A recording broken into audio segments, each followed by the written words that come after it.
This past Friday in Jeddah, Saudi Arabia, we had the greatest Royal Rumble. We are the greatest AfterBuzz TV panel to come and talk to you about it. Come join us. You're tuning into the destination for TV superfan discussion, AfterBuzz TV. And now, let the buzz begin. We are here. We are loud. We are live. We are ready to talk about the greatest Royal Rumble, the Rumbles of greatness, and all that other mother jazz. I'm your host, Steve Kaufman. With me, our very special guest, Evan T. Mack, in the building. What up, brother? Man, every time I hear that Braun music, man, I get real nervous. I'm looking at the door, I'm like, where he at? all right, we're good. We're good. Where he at? We're good. To his right, George Hermoza is in the house. The stage left. It's But it's...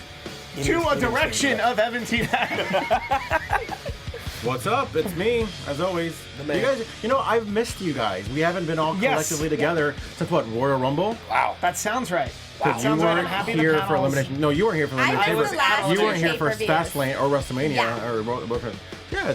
The Yeah. band is back together The band is here. and plus one, which is always fun to have band- them too. yeah, the 'Cause I feel band- like we haven't all been together either. 'cause Yeah. I like he a filled plus in- one. He filled in a few times Yeah. for you guys, and now we're all. This together. band includes an empty chair. Not an empty chair to my left. Yeah, I was Denise gonna say, Salcedo are you in the gonna house. introduce me? How For rude! real.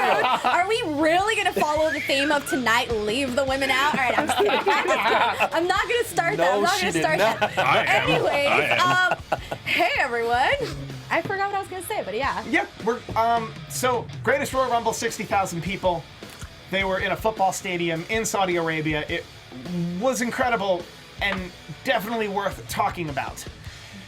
Speaking of talking about it, we should just dive right into what everyone was saying about this event before this event ever happened. Why is WWE, a publicly traded company, claiming to have progress toward women in Saudi Arabia? Because it's a propaganda show. It's for Saudi Arabia. It's not for us. We don't matter. But that's all. Like we spoke about this at great length last Tuesday, so I'm not going to spend too much time on it. But I will say, I wasn't there. you were invited. No, I wasn't. But hold on. Okay, so what's wrong with it being a propaganda show? Well, because it's propaganda. Moralistically. How is this different? Okay, more or less, that's absolutely fine. But like, because legally they did nothing wrong, but people of people are course acting not. like Oh, as if no one's- But here's the thing: propagandally, how is that different than every single WrestleMania? Because they spend a good amount of time putting over that specific city every single year. Every single year. You can't compare it to Saudi Arabia. I liked your face reaction. No, but I'm You're saying like, How's it different than but I'm saying WrestleMania? like, because you obviously saw them put amount of time putting over Saudi Arabia. Are we talking about But time, there's no or are we talking different- about like weird? But there's no different than what they do. It just go ahead. George, okay, the reason why people are upset, it's because WWE is supposed to be this forefront where they're like, we're moving forward with the women this, we've had all these movements, we've had the Money in the Bank, we've had the Royal Rumble, we've had so many different things, and that's why it's kind of like, well, would you really set your morals aside for money? That's where the people are making the But argument. they're a business, though. Yeah, Of course, and that's the other side of the argument. Let me ask you this, and maybe for everybody. If you were in his shoes, would you say yes or no to this? Put it on a show. I'm super broke. No, So no, No, So you but would. I would if have you to were think Vince about McMahon it. and an actual billionaire, here's my thing. Even if you weren't a billionaire, like would you put no, on the that's- show? that changes Even everything. would you put on the show if they were offering you all this money? Yes, but here's the way I see it, and I think what we're finding is there's not a lot of in between like this. Is Saudi Arabia currently not a very progressive place? How was it 5 years Yes. ago? Way less progressive, and I Yeah. understand that. But here's the other thing, and I think the blogosphere and the Twitterverse make us very binary in the sense that you have to pick a side. You're either pro or anti-WWE. No matter what. I'm somewhere in the middle. I'm Yeah, not I don't positive. see- yeah. I'm not positive that this was the best foot forward for the WWE. I am positive, however, that if they truly wanted to enact progress and change in a place like Saudi Arabia, not going is a bad move. You can't do that from your couch. Okay. You have to go. Yeah. And I truly believe Triple H feels that at one point, women will get to wrestle in Saudi Arabia. I have just a few things, and it's not even the fact that they want. I think it's a lot of the criticism and the hypocrisy of wrestling fans. We're all wrestling fans, you know what I mean? But here's a couple of things. It's one, it's a business. We established that already. You know, we would all agree that we would all do the same thing, to be honest with you. Two, how do you sit there and tell your wrestlers that how hard they work, saying, you know what, I was gonna say yes to this, but you know what? No, you guys can't have a payday. Yeah, but imagine if a payday for the boys as well. Yeah, but what you're saying is, but people are allowed to not like stuff though. That's they're allowed. Like this is what this is. Like you have to like everyone's just supposed to like here's everything that everyone does, no matter what they say, because they work for an entity.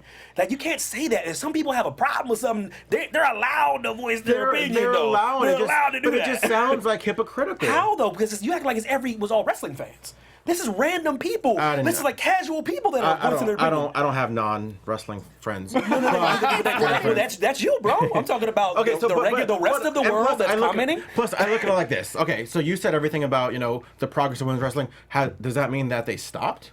No, it was bad timing. What she's saying is she's a fair point. I'm just saying, like, you can't just act like everything's cool. If some people have a problem, it is okay to acknowledge what the other side is saying. Here we go, is that the aftermath of certain things were also problematic. One, WWE played an ad, which I thought was only being seen to the people watching the network. I forget, it was the one where they're doing the lip syncing. Yeah. And Saudi Arabia had to issue an apology to their people saying, I'm sorry that this was aired. Hence, I'm sorry these women were shown in what women's wrestling gear is, what, two-piece gear most of the time, obviously. So for them to be able to see that and then to come out and have to apologize for that, these stories were picked up by the Associated Press. They were picked, a very respected news outlet. So for that story to be to have that come out, it shines bad light on the company, unfortunately. I was explaining this to someone this morning who's not a wrestling fan at all, and they were like, "Why is there why are so many people talking about this show in Saudi Arabia?" And my answer was because some people feel WWE should have never went, and that Saudi Arabia is the Dark Ages, and you should leave them in the Dark Ages, and other people feel WWE's allowed to do whatever they want, and that there's no in between.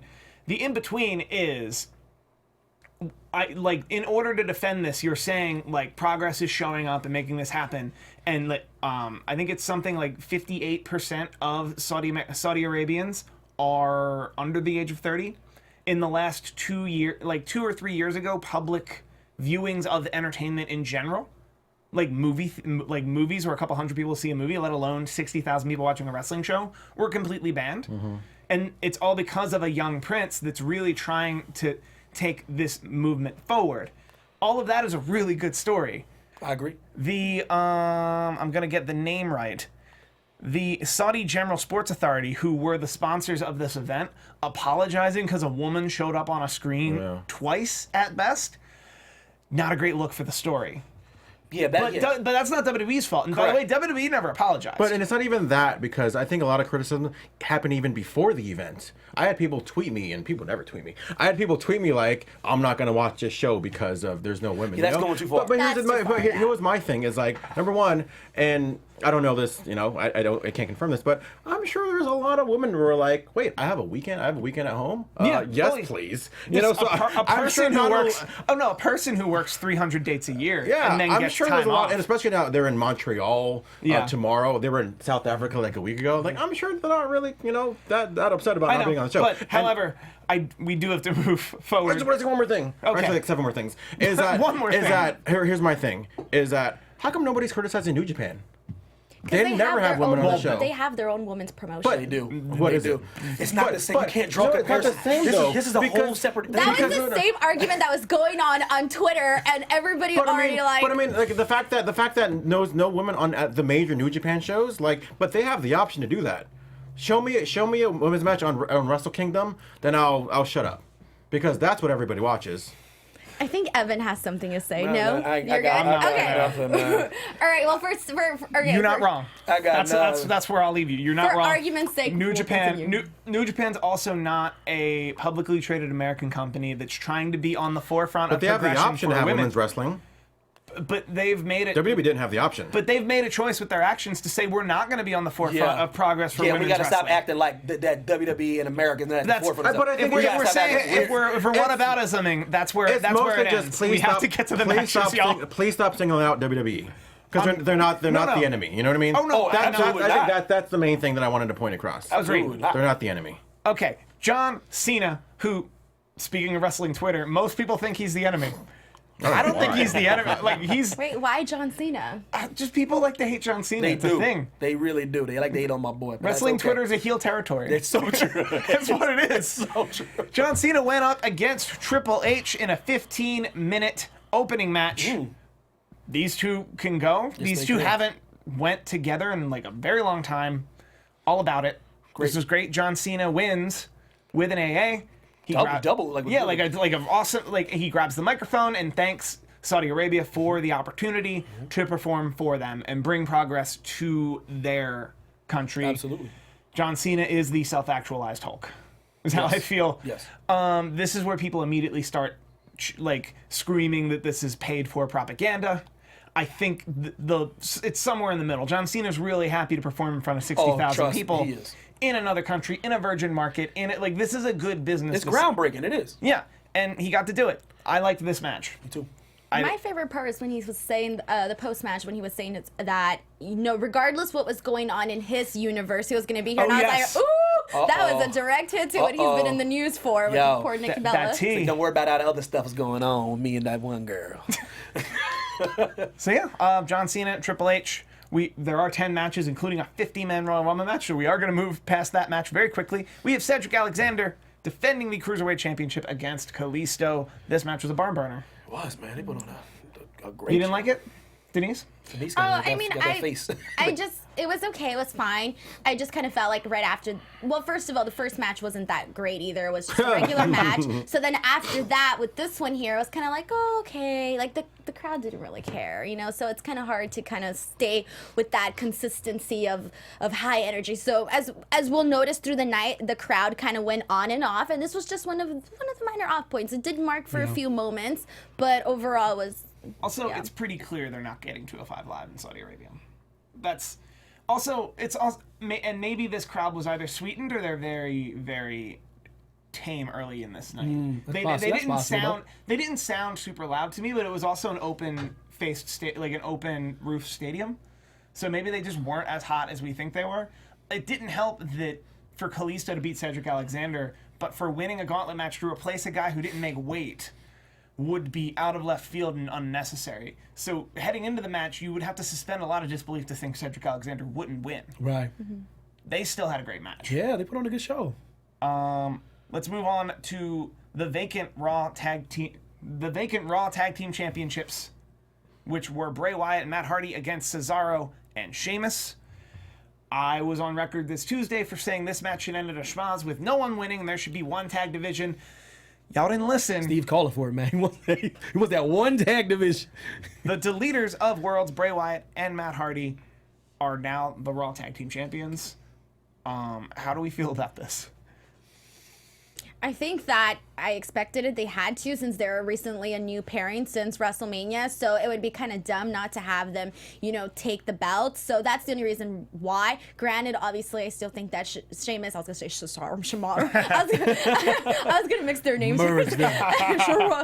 Sheamus and Cesaro are a better tag team, obviously. But this is just to move the story along. So I saw it coming, but the match wasn't anything. It was just a basic Raw match. Well, we've seen Cesaro and Sheamus have been a team for long enough and been like a consistent on television week in, week out kind of a team that we've seen their heel win match, their heel lose match, their face win match, their face lose match. Like they have 4 matches. This was the heel lose match. We've seen that match. There you go. And it's interesting, like it gives Bray something to do. I don't know, it gives Matt Hardy something to do. I like when things shake up things a little bit. It's okay to shake things up every now and again. It's not like that's a bad look, It's Bray and Matt. Matt's over, you know what I mean? And Bray's Bray. So it's interesting to see what they're gonna do with this. I don't know. Long term. Well, to my initial point that the Raw Tag Division looks a little weak. Is if you're gonna put Sheamus and Cesaro, who are the better tag team, if you're gonna put them over on SmackDown, and you can leave Bray Wyatt and Matt Hardy on Raw representing a different kind of team. Yeah. But then again, you have the Bludgeon Brothers elsewhere. I don't know. I'm interested to see where Raw goes from here on a tag division. I do like your idea about the one division, though. I do. They didn't listen. They didn't listen. Y'all didn't get the Steve Kaufman memo.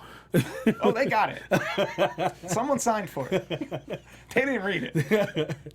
They didn't read it or they didn't listen to it. 8 minutes, 50 seconds this match. This match was a lot of fun.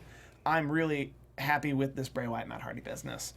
Moving right along, Matt Hardy's brother, Jeff Hardy, Brother Nero, as some would call him, is the United States champion. Indeed. He went up against Jinder Mahal. Jinder Mahal representing Raw, Jeff Hardy representing SmackDown. By the way, that match before, Cesaro and Sheamus were representing SmackDown in an attempt that something I didn't even think of, but Tuesday when I said make it one tag division, the way you do that would have actually been have Cesaro and Sheamus win and then beat the Bludgeon Brothers or have the Bludgeon Brothers beat them to just merge the titles. They didn't do that. Jeff Hardy defeats Jinder Mahal, 6 minutes, 10 seconds. Jinder is he's not happening anywhere, man. No. He was booed. Well, actually, when one of the things came out, he was definitely booed right away. And then after that, it was funny because I don't know if you guys remembered this, but like right at the start of the show, they played like this little clip of Jinder to kind of, I guess, get the realm of, I mean, he's not Saudi Arabian, test but the waters a little test bit. the waters, I guess you could say. How they'd react to Jinder. Right. So I saw that and I thought, okay, so they're gonna make Jinder like really special here. Okay, whatever. So then he came out and they were like, nah, dude, like, you suck. Like nobody wants you here. And this was a terrible match. There was like, I'm sure you guys saw like the clips of like all like the missed botches and stuff like that. It was, ew. It's unfortunate. I'm happy. Jeff Hardy tried. I'm happy Jeff Hardy has something to do. People are. Yeah. Jeff Hardy's one of those guys that doesn't have to do very much for people to just be really into it. Like he's like Rob Van Dam in the sense that like Rob Van Dam just turns up and everyone's excited to see Rob Van Dam. Yeah. Like Jeff Hardy's on that level. Little Jericho kind of when Jericho like takes a little bit of a break and then like he when comes back. like when Jericho trolls. Like like version 2 Jericho, I think, was the one where he had the light up jacket and then didn't talk for like 2 months. That was ridiculous. The same idea that like someone can just have a presence and a look that everyone gets behind. I think that's what Jeff Hardy's always been, and he got a really nice pop in this show where I was like, oh, considering for a guy that's been gone for a while, and I mean, I don't know how this whole TV thing works in Saudi Arabia. Like they responded pretty well to him, Yeah, and Pyro helps. Pyro is huge, man. Fireworks, ballyhoo, twice a year now. Arenas, you get pyro in football arenas. On the fireworks and the ballyhoo. I think I've heard he's ballyhoo twice. I haven't heard ballyhoo in years, man. Bro, you're not listening to the right people. Dang, brother. He said ballyhoo. Match number 5. Match number 5 is the SmackDown Tag Team Championships. It is the Usos challenging the Bludgeon Brothers. Love the Usos. Me too. Love the work the Usos have done in the past couple months. I love everything they've done to make the Bludgeon Brothers unbeatable monsters. The problem with having unbeatable monsters is you get a 5-minute match. Yeah. You get a 5-minute match where they win. Well, considering how all the matches prior to this match were, I kind of feel like all of these last, 3-4 matches were all on par on the same level of entertainment. Mm-hmm. Nothing special. So I'm not surprised that this wasn't like the greatest Uso match ever. I'm not crazy about the Bludgeon Brothers. I feel they're still too cartoonish for me. I haven't completely morphed into a fan. So it's kind of just like, okay. What would you do? What would you do differently? I don't know. I can't take them seriously right now yet. Like I feel, I don't know what it is, the look, they feel too cartoonish to me. They need to feel more like a serious tag team. Like I look at the Usos and I think serious tag team, They're the best they've ever been though. Well, yeah, of course. So maybe that's not the greatest comparison, but you get me like yeah. I can't argue with that. I honestly think what they're doing with the Bludgeon Brothers is going to be a bit of a slow burn. I think months from now you're going to look back at that statement and be like, oh, I didn't see that they're just they're conditioning me to feel this way about the Bludgeon Brothers. I hope so, because if not, what are you going to do with these two guys? Yeah. Well, yeah. I think their match with Sheamus and Cesaro is going to be amazing. It's going to be so hard hitting. That's what I'm looking for. That's my new dream match. Jay Will said, "Let the Usos move on to another feud." What would you? New Day. Okay. Like, I mean, it's been done, but it's still fire. Yes, it is. Would have said Breezango, but they moved away to Raw. Like, who's left on Authors of Pain are still Authors of Pain are on. They're still on Raw, right? Yeah. Authors of Pain are on Raw. What a tag team came to SmackDown? The Club. Right? The Club would be nice. The Good Brothers. Yeah, there's people for the Usos to work with. We're in a renaissance of tag team wrestling on paper. Yeah. SmackDown. Yeah, on SmackDown paper fire. on SmackDown. Speaking of paper, Seth Rollins on paper, Grand Slam champion. Hey, you don't like that at all, do you? No, you I do. You like it? No, It's I the do. way you It's- say it, the tone was. There was no intended tone. There was a little tone. I think I'm remembering his U.S. title run where he completely devalued the U.S. title. Oh, he did. He be like John Cena built it up and he tore it down. Literally just tore it down. And Greg overall, he was like a couple steps from taking the U.S. title down a huge 15 pegs, because it was, I think John Cena lost to Alberto Del Rio, and then Alberto Del Rio lost to someone else, and then Seth Rollins, while world champion, won and just held both belts, and it was like, oh well, great. Everything's gonna be fine now, right? Gotta issue that challenge, baby. Anyway, I like Seth Rollins as Intercontinental Champion. I enjoyed a nice, hard-hitting ladder match Yeah. with the new father, The Miz, Samoa Joe, who has a match with Roman Reigns at Backlash, and he will tell anyone who will listen. I think that all of these guys in this match, someone got a shot to shine on their own. You know, we had Samoa Joe, which dominated most of the first part of the match, which was really nice because I'm a big Samoa Joe mark. I do love Seth Rollins as a champion. I think right now that's where he should be at, you know. I was going to say, what did you guys think about that finish, though? Because there was some controversy where, you know, Finn Balor didn't look like the brightest light bulb in the room. I get what they were trying to do. Unfortunately, the timing, whatever, technicalities didn't come through, I think, the way they wanted it to. Where it kind of, I don't know, do you guys think it kind of made Finn Balor look a little silly? Because I think it did. I think ladder matches leave a lot of opportunity for someone to be made to look kind of silly. And I think we're going to talk about it later in the night. Sometimes you look kind of silly on national television. You just got to own it and move on. And here's the thing. How many times over the countless and dozens of ladder matches that we've seen, haven't we seen two guys vying at the tip top of the ladder, reaching and fighting and punching and working their way towards it, where it was just not that. Finn was kind of like pause, and then like Seth Rollins was like grab, and it was just, you get me? Like it didn't look visually perfect, all right? That's what I would have liked. A little bit more of a fight from Finn where he's like, no, and you know, a little bit more. I'm not going to deny you that statement. I think there's a level of suspension of disbelief to this finish that I think was acceptable, especially since the match itself was good. I think at the end of it, I was more impressed with Seth Rollins' acrobatic feat to kind of think about Finn Balor. I'm like, oh my god, that was so cool. I don't know. I didn't really think about Finn Balor. Yeah, you got me sidetracked. Until I saw it on Twitter. I'm like, I don't even think about it. I mean, if someone else wants to think that way, that's on them. I guess it's where your eye is and what you're watching. Yeah, because I was on Seth Rollins. Even when he pulled down the belt, like he hit Finn with the belt. That's why he started bleeding. Yeah, that's true. Yeah, I was too impressed with Seth Rollins to think that Balor looked like a fool. Also, I can't mention Finn Balor and not talk about the Balor Club being for everyone, and he's very pro LGBTQ. However, if you are LGBTQ in Saudi Arabia, you are sentenced to death. That's still the place they're at. Yeah. So naturally, he can't wear the shirt he would wear any other show this month. He just said it was laundry day. I'll believe Yeah. it. By the way, You can't not mention this part. It's pretty big, man. You can't not go there. That happens. It's the stuff that goes back to what we were talking about in the beginning. It's But progress. pretty big stuff going on over in Saudi Arabia. Ain't too bad. Look, a couple things going on over there. I think death sentences and whatnot. With all of everything that's going on, he knew, like, hey, people are going to notice. You know, fans aren't dumb. They're going to notice I'm not wearing my shirt. So I think on there he said that he hadn't worn it for the last 6 cities. Is that what he said on his tweet? He mentioned that, yeah. That he went out of his way to not wear it for a couple cities. Yeah, to me, that's the moment though where you just meet it head on and be honest. Yeah. See, you can't BS people, man. Listen, Finn, you're Finn, bro. Just be like, listen, I'm respecting the I'm culture. respecting the culture. It is real over there. Like, if you want to cut, listen, they kill people for being gay over there. Let's stop. Stop saying you didn't wear the shirt, bro. You wore it at WrestleMania. Yeah, stop. I can't explain to my grandmom that he's an ally and what that means. Yeah. And he's in somewhere where they're killed. Like, I understand why he didn't do that. You could have someone write it for you. You could write it yourself. You can frame it any way you want. Just meet that head on. Don't be weird. It's like, I didn't wear the shirt in a few other different cities. We know why you didn't wear it in Saudi Arabia. Let's just, We don't blame you. I don't blame you at all, brother. It happened. I'm Once with again, you. it has to come up. But once again, progress is Yes. if Saudi Arabian kids watch Finn Balor watched Finn Balor Friday, and they're going to follow him for the next 10 years, they're gonna know what he's about. Yes. And that's how progress happens. That's a great point. That's a great point. Baby steps. Like, and once again, women aren't going to be allowed to drive in Saudi Arabia until June. Like, you can't expect them to be New York tomorrow. It's real. That's the part of it. Let's get into AJ Styles and Shinsuke Nakamura. That's the match they should have at WrestleMania. Agreed.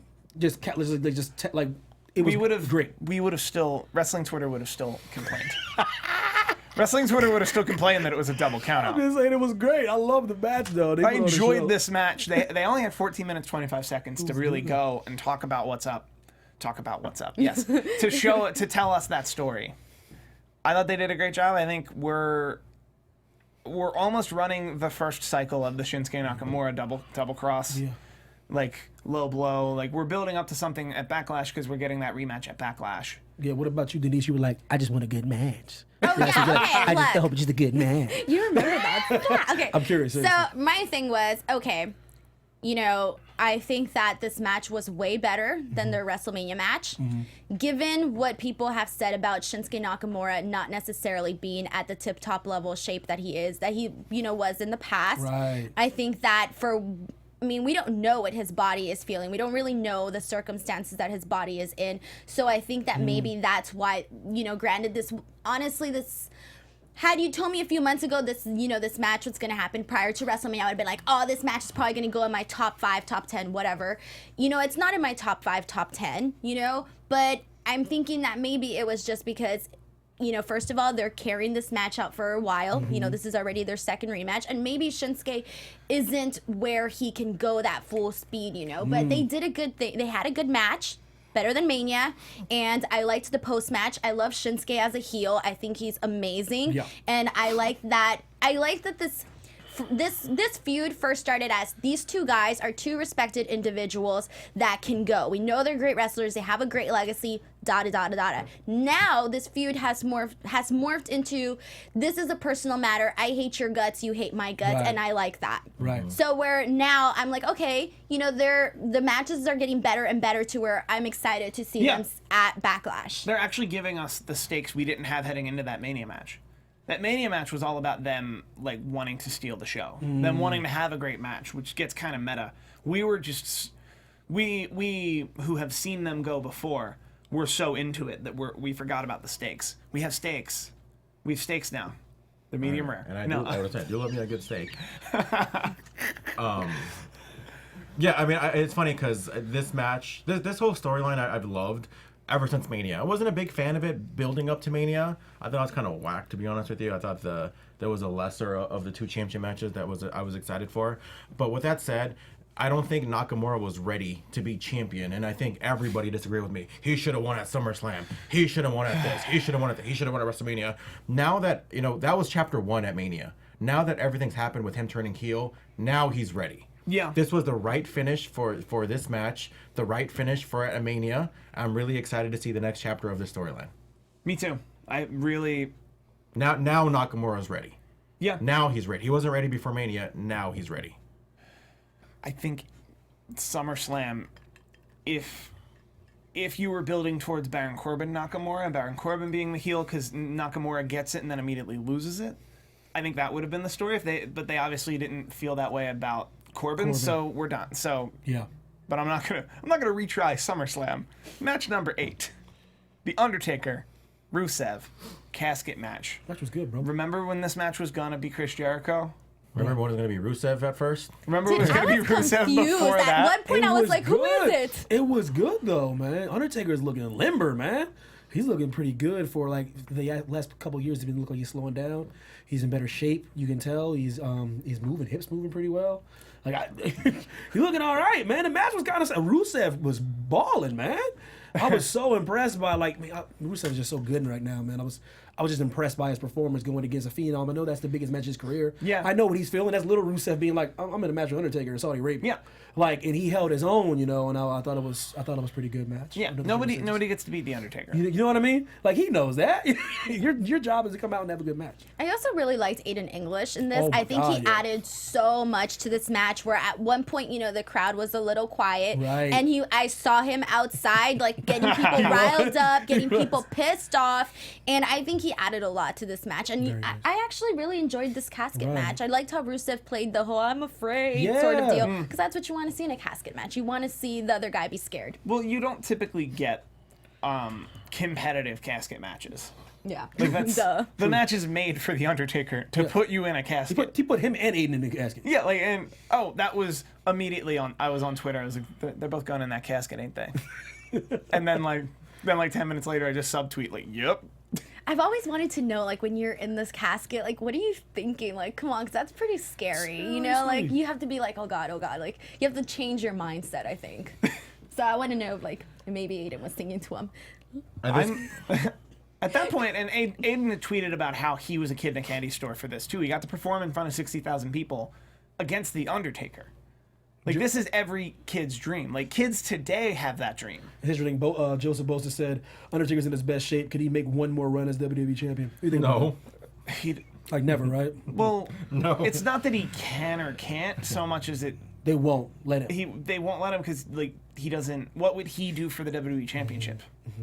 Not, like, what can he bring to the WWE championship and the business as a whole? He's in that place where he doesn't need a title. You know what I mean? Like, he really doesn't need a title. He's the Undertaker. He doesn't need a title. Like, he's never needed a title. Sometimes they get... But he got it enough that it happened. Oh, yeah, he had to get it now. Yeah. Can't be that dominant and not get it. But that's how I don't think he... Also, especially, let's say he would have to oust someone like Brock Lesnar who's never there. Yeah. Anissa just said, I hear caskets are comfortable.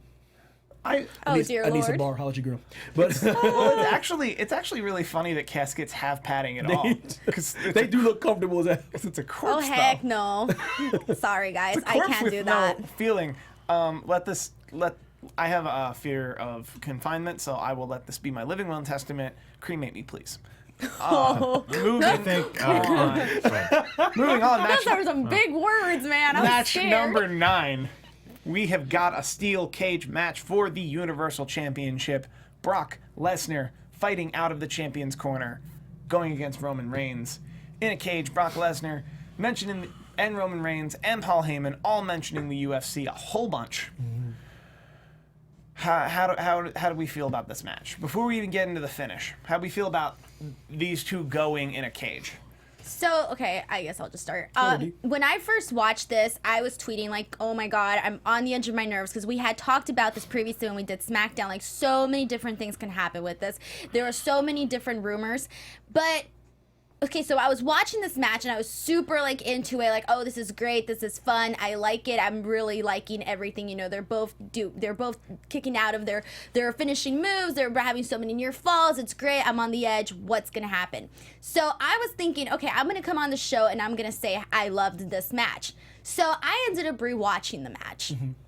And then I felt bad because I had told my boyfriend, oh, this match is so good, so good. And we were watching it, and I was like, oh, I don't feel the same way anymore. It changed, and I don't know why. Because you suspended your disbelief for the outcome. So I don't know. If you watch the match knowing the outcome, it doesn't stand on its own. Like, I felt embarrassed afterwards when I said that I thought this was a good match. You get me? When you rewatch something, you're like, oh, I don't know. What happened there? That was interesting. I thought it was a good match. I enjoyed this match. I think Brock Lesnar puts on great matches in situations It's all like the same though. In situations, but he's one speed, but the speed is so fast. Yeah, It's the same moves though. I don't know. I enjoyed this. Pretty dominant. He's I mean, dominant. it's a It's good fun. match, but I mean, it's all the same moves already. And it's presented to us in such a way that, like, versus a lot of Brock Lesnar's matches in the last 2 years, it's presented in such a way that, like, that crowd was hot for Roman. Yeah. Like, this could have been the night they pulled the trigger and put the belt on Roman. They were popping and for let, Roman and Reigns. let Lesnar do something else. Or at least work with Roman a couple more times. Like, this would have been the night. And then they didn't pull the trigger. So now let's get to the finish. Roman, by the way, 9 minutes, 15 seconds. At 9 minutes, 15 seconds, Roman Reigns spears Brock Lesnar. The pane of the cage falls down. Brock Lesnar falls through the pane of the cage. Roman Reigns falls on top of Brock Lesnar. Roman Reigns then rolls over off of Brock Lesnar, and his feet touch the floor before Brock Lesnar's feet ever touch the floor. Brock Lesnar's feet are touching the pane of the steel cage that is like kind of hammocking over the apron. Here's my question to the panel. Do we think all of that was elaborately planned to go with this Roman Reigns thinks everything is a conspiracy BS, or do we think this was a bit of a botch? Yeah, it was a botch because the commentators were like... The commentators didn't know what they were talking about. Yeah, like I'm telling you, Michael had it, and then Corey Graves kind of kept going with the whole... Both feet touched the floor. Like, Yeah, but- you look right here, Brock Lesnar's feet touched the floor. but Like, they didn't. But Michael had it when he was like, "Oh, Roman has a legitimate beef because his feet touched the floor, and then the referee gave it to Brock Lesnar." But then Corey was like stuck to like the script, and he was like, "No, he went through the cage, and he was outside the cage first." So you think Michael Cole saw that it happened wrong and pivoted immediately? Without question. It's the way that's Michael Cole, man. He tried to do the best he can. He's like, "Oh man, I think there's some controversy here." You know, and then but Corey was like, "No, it's Brock was out first, clearly, Michael." Well, I mean, the referees made their call. Yeah. And then but that does so. I like the way Michael Cole tried to save it. I feel like this was somehow their plan all along. I hope so. Because this Reigns story, I honestly think it's not the best path. Like, there's a lot of resistance on this path to make us like Roman Reigns and then believe that Brock Lesnar is Vince McMahon's guy and that there's a conspiracy against Roman Reigns, and that's why we should like him. Yeah. Like, it's a lot of work. I think it would be a lot easier to make us just like Brock Lesnar because he doesn't care, and then not like Roman Reigns because he does care. I think basically he's going to come back and do what he did after Mania, that I was screwed sort of the conspiracy thing you were talking about. So I was thinking, like, okay, so at this finish, this is going to give the perfect excuse for Roman Reigns to be like, you know, they screwed me. Brock Lesnar's feet didn't touch the floor. Apparently his back are his feet now. You know, I hope they do that. Me too. Exactly. They have to, because so many people were saying it, and when this happened, like, my mind didn't move fast enough with it. When they did the spear outside the cage, it took me a second to realize, okay, they're outside. That means there's a winner now. And it wasn't until Paul Heyman was like, his feet touched the floor, his feet touched the floor. And I was like, okay, Brock Lesnar won. His feet touched the floor. And then afterwards, I was like, wait, okay, I am confused now, because when they did the replay, I saw his back touch the floor. Yeah. And I was like, okay, well. And the announcer was very clear at the top of this match. Feet must touch the floor, because that's what they always say in matches of this match. We know it. On this matter, and like, this isn't the first time they've had a screwy finish like this. If I'm remembering, it was No Way Out 2005. It was Big Show and JBL, and then Big Show chokeslams JBL through the ring, and then literally grabs the chain and breaks it with his bare hands. Walks out of the cage and down the steps, but JBL, who had just been chokeslammed through the canvas, rolls out under the canvas before Big Show's exits the cage, and they declare JBL the winner. It was perfect. Yeah, because it was perfectly timed. Because you can literally there's his feet, there's his feet before Big Show's. JBL's your champ. This felt muddled. Hopefully their plan was for it to be muddled. Yeah, it was amazing looking spot. Yeah, Jay Will said botch turned into conspiracy theory. Boza said, when did back equal feet? I don't know. That's just how I feel. I know what you're talking about. In wrestling, there are so few rules, but when you don't follow the 5 you have, it just gets really confusing. That's amazing. That's so true, though. Also, the last time I remember this spot, George, you can help me with this. It was Rikishi and Bobby Lashley on an ECW on Sci-Fi. Jesus Christ. Wow. The speared through a steel cage. Rikishi was never on ECW. Or no, Umaga. Sorry.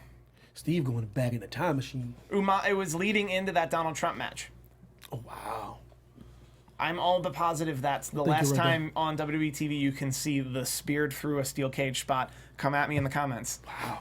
They're coming at me. Someone says they can't stand me. So sad. I like you. Well, let's not pimp that comment. You ain't on my girl, man. Hey, you remember this. Whenever people hate, they hate up. They never hate someone that's lower than them. Who's All hating right, on my George? girl today? All right, now we are getting into the 50-man Battle Royal. It is the greatest Royal Rumble by numbers. It was The lengthy. greatest moment ever. 10 more men than the biggest Royal Rumble ever, which was 40. And it felt like WWE it, wants you to forget 40. They went 40 once. They usually do 30. They did 20 a couple times. Now we're doing 50. Oh boy. Apologies, by the way, I have been rushing through all the matches because I know we're going to talk about 50 wrestlers here, so I'm trying to just kind of get through it. Daniel Bryan is your MVP of this match. Without question. 3 eliminations, an hour 16 minutes, which is now being considered the longevity record in Royal Rumble history. I figured. With an asterisk, because he was in a 50-man Rumble, and anyone he was competing against for that record would have been in a 30 or 20-man Rumble. Touche. But he's still bomb and amazing at this match. Him and Dolph Ziggler lasts 21 minutes. Out number 2. Then we got Sin Cara, Curtis Axel, Mark Henry, Mike Kanellis, and Hiroki Sumi. Hiroki Sumi looks great. Probably hasn't wrestled much yet. Yeah. How do we feel about the first 10 of this match? So, can I just say that really quick? So when we had already talked predictions, Daniel Bryan was probably going to win this, right? So then when I saw Daniel Bryan come out as number 1, I thought, okay, the only other 2 guys that do this come out at number 1 and win, Shawn Michaels and Chris Benoit. So I was thinking to myself, okay, then they're definitely going to want Daniel Bryan to be the other guy because we know we've already erased the Chris Benoit. WWE wants to erase this history. Granted, don't blame them.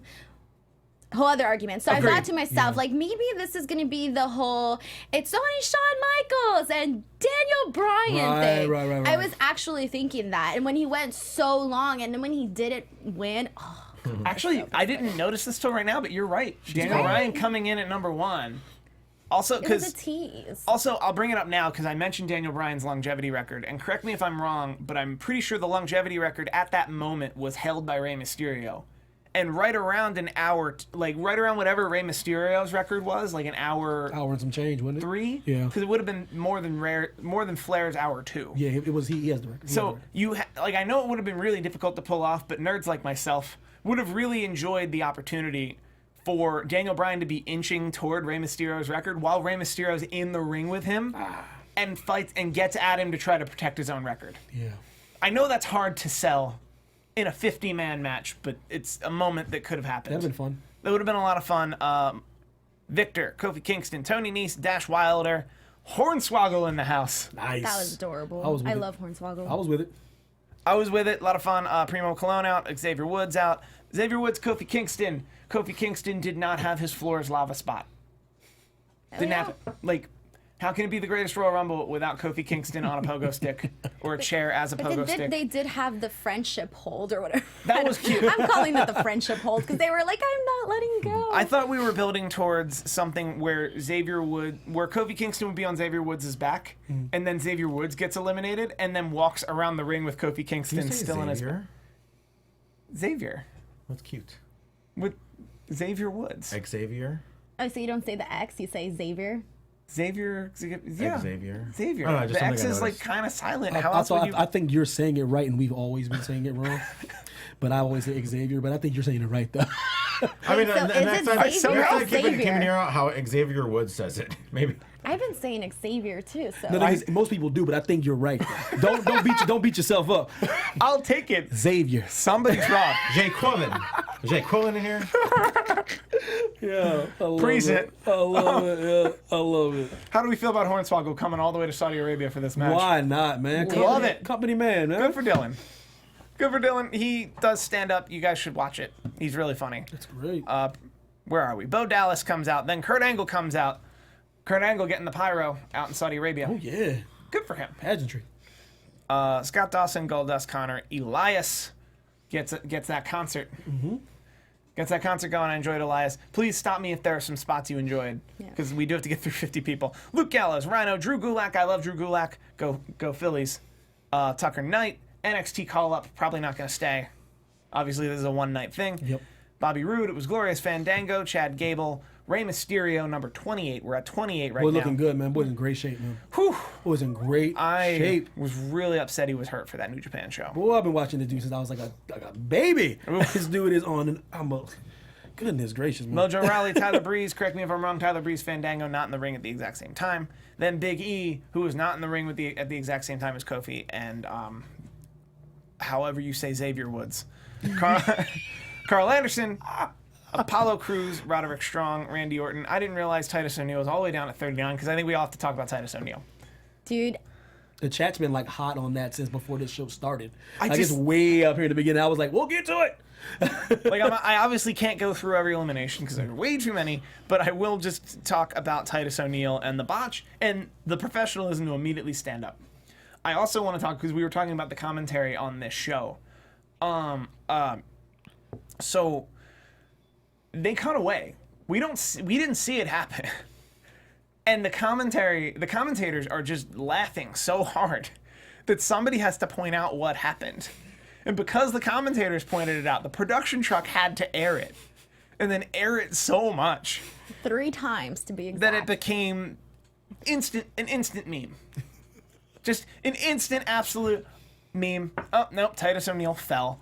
Under the ring, got up, went into the match. Titus O'Neil, by the way, only lasted 4 minutes, 42 seconds before being eliminated by Braun Strowman. So somebody in like the Twitter world or whatever, they were pointing out the fact that had this happened like on Raw, you know how Raw has the little the LED. screens, yeah. That like imagine he would have like God. gone like, Oh my god. you know, that would have been, bad. you know. That would have I'm so glad they had the old school setup. been like stop the match. Oh, it would have been bad. It would have been bad. But this was hilarious though. So you know, thank God there was a you know. Roderick Strong out. Another NXT guy, Babatunde, who looked really good in this match and is just on pure stature, perfect for everything. Dan Matha, big fan. Really? And then there was Braun. I'm a big fan of Dan. I think Dan Matha's got a What are you nice. seeing him? What? What are you seeing him? I don't- Because I'm watching him, like, I remember they had his vignettes. Yeah. And then he comes out and he gets destroyed by Samoa Joe. And then That we was never really seen- unfortunate. But I'm saying, like I maybe you've seen him, like, in the ring. I Yeah, haven't. I've seen him work. I've seen nothing in him just because I don't know him. No, I've That's why seen I'm him. curious, what do you see? I've seen him work. I think he's like, I'm gonna say like an Austin in the sense that Austin was always a hand in the ring, and we haven't really seen much about how he can or can't talk. So there's the possibility. Like, I'm not saying he's the next Austin by any stretch, but I think I know what he's you're saying. like, in order to become the next Austin, you need to be like the perfect hand. And from what I've seen of him in the ring, he's the perfect hand. There you go. People are gonna come at me in the comments on that one. Listen, I know what you're saying. You were very clear though. He's Braun. not saying it's Austin. Braun Strowman out, number 41. Eliminates 13 people. No games, man. Your record. No games. New Royal Rumble record, also an asterisk because it's a 50-man Royal Rumble. It's not like There's more people, yeah. I understand in baseball a season's a season, but a Rumble is not a Rumble. Like, you can have a 5-man Royal Rumble match where Braun eliminates everybody. You can't call him the first man to ever eliminate 100% of a Rumble participant. Like, I know what you're saying. there's got to be limits to these things. Ty Dillinger out, number 42, not number 10. Interesting. Very interesting, and I think now's a perfect opportunity to bring up Sami Zayn, who was advertised for this match, is of Syrian descent. The reports are still fuzzy on whether he was asked to not show up or he asked to not show up, which is a huge difference. I haven't gotten confirmation either way. This is why this topic you brought up in the beginning was nice to bring up. You know what I mean? There's a lot of stuff going on, man. Yeah, like there's a lot of stuff, elements, bro. There's a lot of stuff that's happened outside of the ring that is usually irrelevant, but now it's actually fairly relevant. Yeah, like, it's interesting. It's just fairly relevant that happened. Really quick, going back to the Titus O'Neil fall, did anybody read Batista's tweet to him? No, please. He basically told him like, "Oh, happy birthday, I love you, blah blah blah. I'm sorry that I told you my gift for you was underneath the ring." What's classic? Oh my Trolling. goodness. So Trolling. also that's kind of incredible too that Batista, who not only is in the #1 movie in the country, World. #1 movie in the world, but Still had like, time to see it. but is in the #1. He's the only wrestler to have been in the highest grossing opening weekend film ever. Love that. He still had time this weekend to tweet, "Happy birthday to Titus O'Neil," and "Hey, I saw your match." Oh, he's all about wrestling still, man. He's just busy man. We don't deserve to hit They're Batista, really, really guys. Other people I don't really like. They're really, really good friends. Like I think Yeah, Batista people don't was see- the yeah. one that got Titus in the WWE. Yeah, they're They real go close. back even Oh, before yeah. WWE. They are close. So Kevin Owens out, Great Khali out pretty late, Chris Jericho out, number 50. Oh, we Big- forgot to talk about the Shane McMahon spot where Braun Strowman throws him out. Dear, good Oh, lord. and the Great Khali, because I love the Great Khali. Called it though. You guys called it. I loved all these spots. I love Kevin Owens, the Kevin Owens Chris Jericho stare down. I think for time we should probably just narrow ourselves down to the final 5. The final 5 of this match were Daniel Bryan, who was number 1, Big Cass, Braun Strowman, Chris Jericho, Kevin Owens. He was in the final 3. This is a beefy final 5. Yeah, I love it. I'm never gonna see Chris Jericho win a Royal Rumble. I've given up. I think No. you're right. 'Cause I've given up. That was the moment right there. And they're That's like, it. What There's if it's no hope. What if it's the Rumble of Honor on that cruise? Would that count? I've given up hope. She's not. guys. She doesn't think any I'm rumble. Done. She thinks there's no rumble. I've gone through enough disappointment throughout the years. I seen it on your Twitter. I was like, oh, she is not happy What is right the- now. what no, if I mean, I knew he wasn't gonna win. This is just like the Wishful me. thinking. What? It's wishful thinking, yeah. Yeah, this was just like God, if only. But no. That's fair. I was in this very room talking about this Tuesday where I thought it's either going to be Big Cass because you feel the match is already established and you want to crown a new star, or it's going to be Chris Jericho because you need to put over the match. Correct. Since I said that, they made it more and more clear that this is the Royal Rumble and it follows the same exact canon of all other Royal Rumbles, which means they don't have to put over the actual match. So that brings you to guys like Braun Strowman. I'm over the moon that it's Braun Strowman. Me too, bro. This is something that is perfect for him. I'm also over the moon that Big Cass and Daniel Bryan eliminate Lake. Pretty much, Yeah. Big Cass and Daniel Bryan, that's the money moving into Backlash. Yeah. Because Daniel Bryan is there to make Big Cass look good, so Yes. Big Cass can move forward and be a monster. Be a monster for another face. Daniel Bryan won't lose anything by losing. No. Chris Jericho will turn up whenever he feels like it. Kevin Owens looks real strong here, too. Wait, so you guys weren't heartbroken when Daniel Bryan was thrown out after however long he was in there? What, an hour 16 minutes? Oh, no. No, Believe me, I was. No, I was, but I was like, Jesus. when Braun won, I just forgot all about it. How sad. Braun always loses, man. He flips tables and flips houses and throws people off cliffs, and then he loses. Yeah, like, correct me if I'm wrong, but 2 Royal Rumble events ago, so not the Philly Royal Rumble, but the Royal Rumble a year before that, Baron Corbin eliminated Braun Yeah, Strowman. I was pissed. By himself. I was like, what? And this year he eliminated Rey Mysterio. Yeah, that's where we are on Braun Strowman, and it's Yeah. just a testament to him as a guy. I agree. Yeah, I think with him winning and then Vince coming out and giving him the trophy and all of that, that was kind of like, you're the new guy. Yeah. How was a we big feel moment. how we feel about him getting a belt and a trophy. I was cool with that because I thought it was going to be a trophy. Hand him a little green belt. Why not? I want him to carry it all the time, though. I want him to carry it every event, every Raw. He won't, though, but I want him to carry it. That's a nice keepsake for him because, these wrestlers, this business means something to them. Yeah. That belt means something to him. You know what I mean? That win means something to him. No matter what people think about wrestling, those moments are real. So ask Braun how he feels about that damn belt. You know what I mean? He's all about that belt. Trust me, he probably sleeps with that belt. Like he's all about it. That's fair. That's a good-looking belt. It really is. People are arguing that there's more intricate and better design to that belt than a lot of the belts that are on TV. I think it's a currently. lot better than the Cruiserweight title. I hate that Cruiserweight title. It's better than the Cruiserweight. It's the worst. I'm not gonna die on that hill. When nothing beats the Divas butterfly God, other that was thing. one of the butterfly belt. Glad belt. they put that. That was And insulting. I'm saying butterfly, all right? Because Out I the didn't want to say pasture. the other thing. Yeah. But And then the woman's trophy with the dun, dun, dun. I'll leave it at that. Yeah. It could be worse, guys. I'm happy Naomi doesn't have to pose next to that trophy ever again. Well, if she does, they Two could nights. just take it and then put it up in a doctor's office. That way, when I go in for my lady parts visits, I can see the picture, maybe some little graphics. Folks, if you're ever in a gynecologist's office in Orlando and the trophy looks really familiar, it's probably someone related to Naomi. You guys are terrible. This will go great over here because guys are I'm not worse. bringing it to my home. That was the worst. So, final thoughts on this whole show. Did you guys notice that throughout the entire show we got close-ups of fans, obviously, but they were all children and men? Did Yes. anybody notice that there was no women ones? I didn't think they were gonna go that far. No, there were 60,000 people in attendance, none of whom were women. Women weren't allowed to be there. No, they were. And the thing wait, is- there were a They lot of were. women So that's there. the thing, though. So that was like the initial thought, but Okay, women, wait. so women were allowed to. They were there. They were spread out all over the arena. Actually, They just didn't cut to them? Oh, absolutely not. Okay. No. But But they were there. But, you can't just act like they weren't there when they were doing little cuts, little tight shots. But you could see women in the crowd. but then that's the progress we need. Oh, I'm with you. I'm with you, bro. That's the I was excited. I was like, wait a minute. I That's thought women?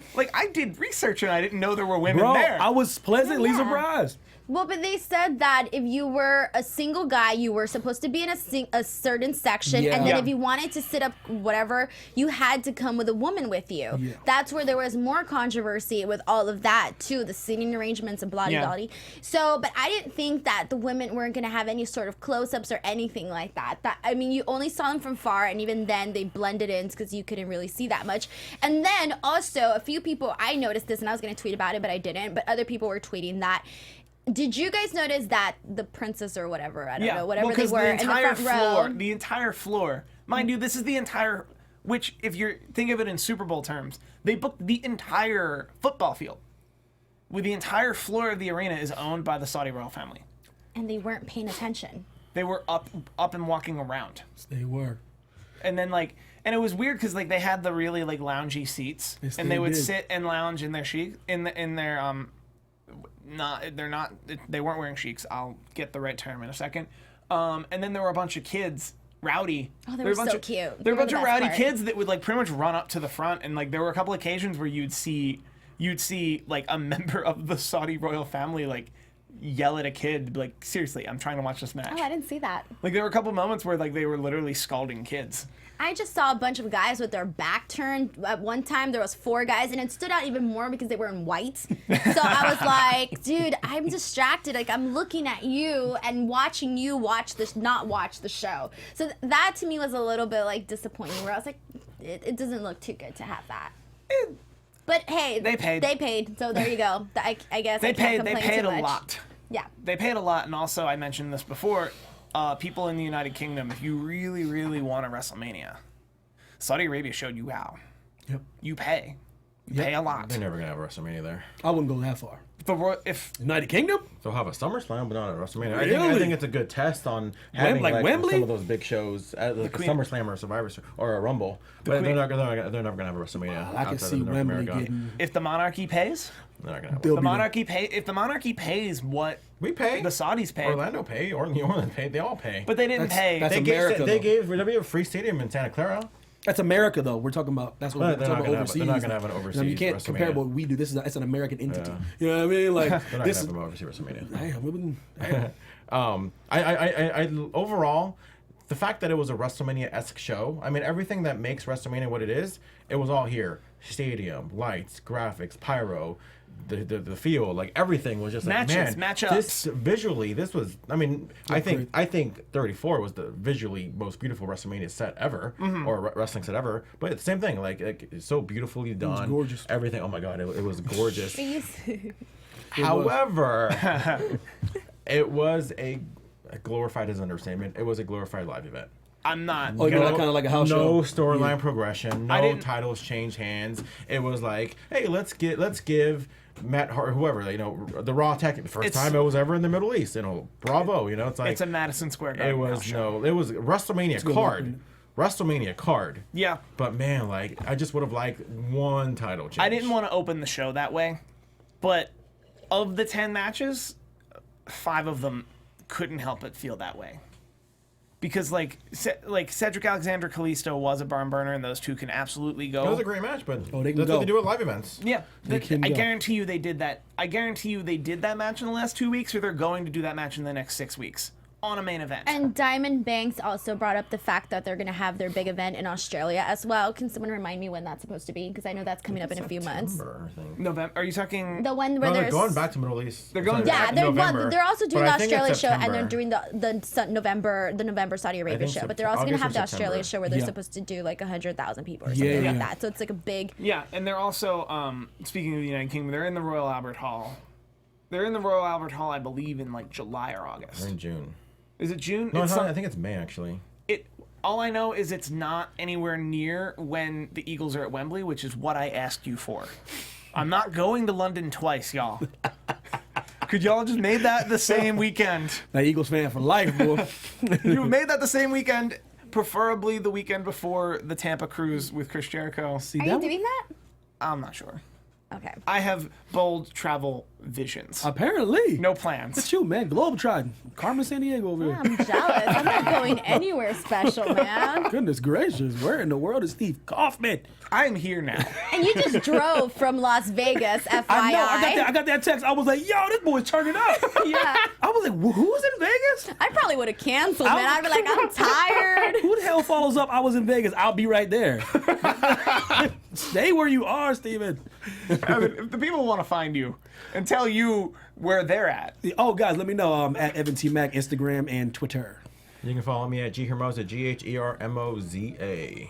You guys can follow me on Twitter and on Instagram at _ Denise Salcedo. And please make sure to check out my website, Instinct Culture. I had this very brilliant interview with Scorpio Sky. You guys are going to love it. So please check it out. There's lots of awesomeness there. Great. And yeah, come talk to me on Twitter. I like making friends.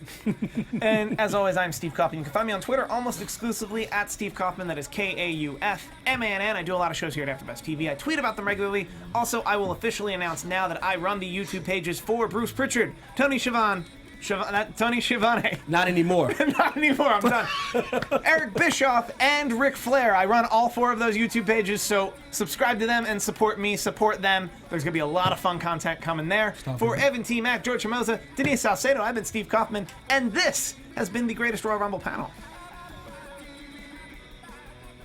From executive producers Maria Menounos, Keven Undergaro, Phil Svitek, and the entire AfterBuzz TV staff, we would like to thank you for listening to the AfterBuzz TV network. To watch or listen to other after shows and post comments or questions, be sure to visit AfterBuzzTV.com. I'm Sir Richard Wentworth, and this has been a presentation of AfterBuzz TV. See you later. The views expressed herein are those of the hosts only and do not necessarily reflect the views of AfterBuzz TV or its owners or principals.